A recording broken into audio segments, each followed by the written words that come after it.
Majestic, magnificent, and powerful. These are what describes one of the largest and most powerful among forest raptors, the Philippine eagle. Adorned with long brown feathers that forms a shaggy crest, feathers giving it the appearance of possessing a lion's mane, which in turn resembles the mythical griffin.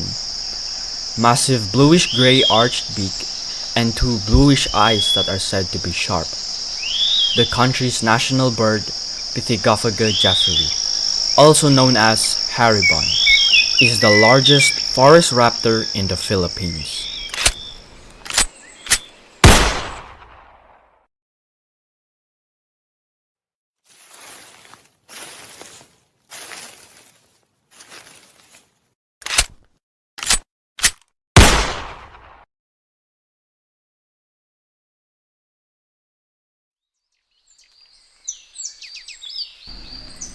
As we all know, the Philippine eagle is also listed as critically endangered by the International Union for Conservation of Nature, or the IUCN, with an estimated number of only 400 pairs left in the wild.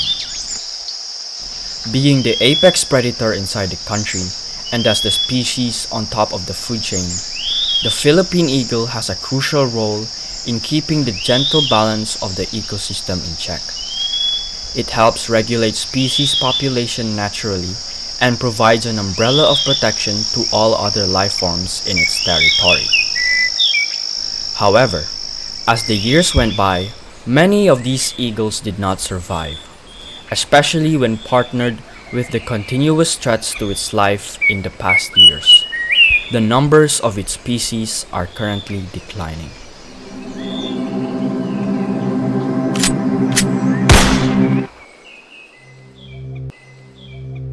So, di ba, you mentioned about the ecological imbalance, no? So, actually, yun na yun siya yung asan siya nag-center talaga, which is yung ecological imbalance. So, di ba, living organisms, including plants, animals, and microorganisms, supply us clean water, clean air, fertile soil. Tapos, we also have the stabilization of the Earth's climate. So, when you talk about the extinction of the Philippine eagle, biodiversity will be affected. And all of these things considered, which yung gimention ko kanina na yung air, about yung water, kasi, of course, maapektuhan din yun. So, in a way, a loss of species, especially the Philippine eagle, will cause our ecosystem to disrupt and to start losing its functionality. So, when this happens, it will be more prone to collapse, and of course, negative consequences will then follow to other animals and to us humans.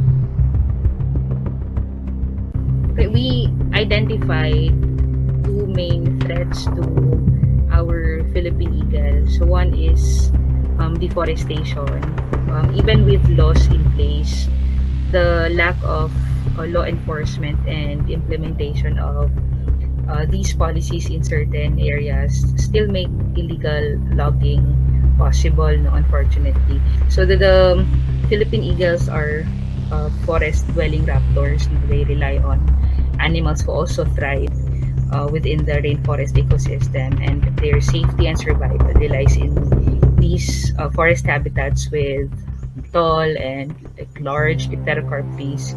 So without these conditions, they won't be able to hunt safely, and they'd be more vulnerable to human persecution, especially when they start to go down to the lowlands to hunt for livestock raised by humans. So they become competitions already.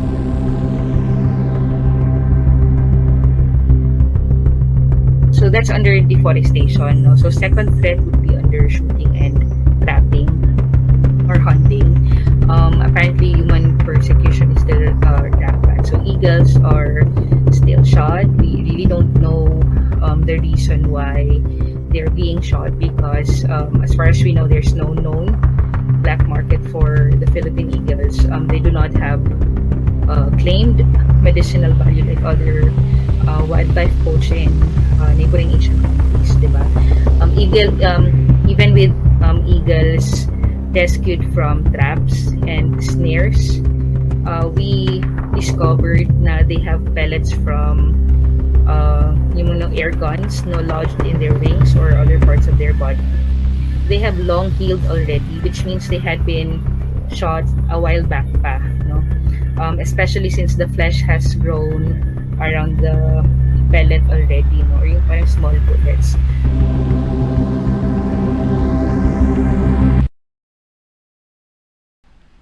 However, there are always two sides to every story.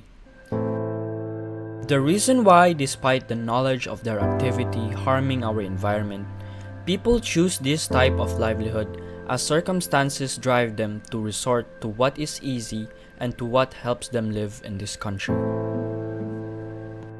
The fact na naka-eskwela na ko, nakabalon ako sa mga disadvantages sa pagputol og kahoy, nga dili di siya maayo sa ato ang environment. Wala man po nila yung choice, kaya maura po ni ang mas dali nga pamaagi nga makapagwarta mi o maka-provide sa amo ang mga panginahanglanon. Isa po sa kaning hinungdan kay undergraduate po ako ang papa mo nang mag-lisod siya pag-trabaho kay dili siya degree holder.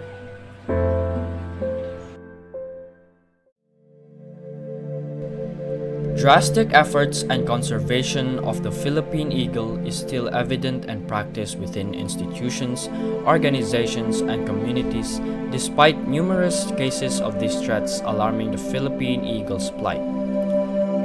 One remarkable contribution of raising awareness about the Philippine eagle is the recent uproar of the new 1,000 peso bill, which features the beauty of our magnificent bird, the Philippine eagle.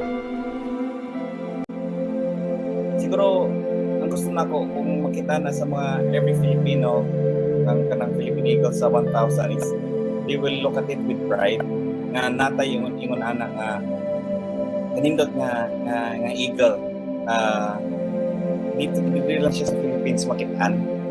And then gusto pud nako unta nga kanang kung makita na sa mga Filipino nga kanang makuan sila ba mapukaw ilang kasing-kasing ilang isave ang Philippine Eagle.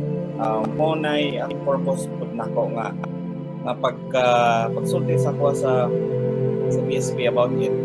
Wa jud ko magduwa nga ko nga this will be a great platform to spread awareness to tell all the Filipinos that we need to save this eagle. Kana siya nga eagle, agree lang na sa Philippines masipan. Pero it is very fragile and weak against humans. So muna para ma-save na tong eagle, we have to save their home.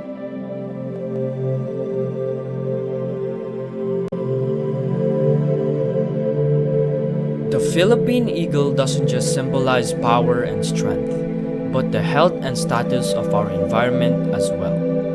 Being the apex predator in its habitat, it plays a very vital role in balancing the ecosystem. Protecting this magnificent bird of prey is more than just wildlife conservation. Can we be the solution to the plight of the Philippine eagle's flight and in return keep our environment safe? Or will we be the reason for their extinction and be the sole cause for our environment to suffer?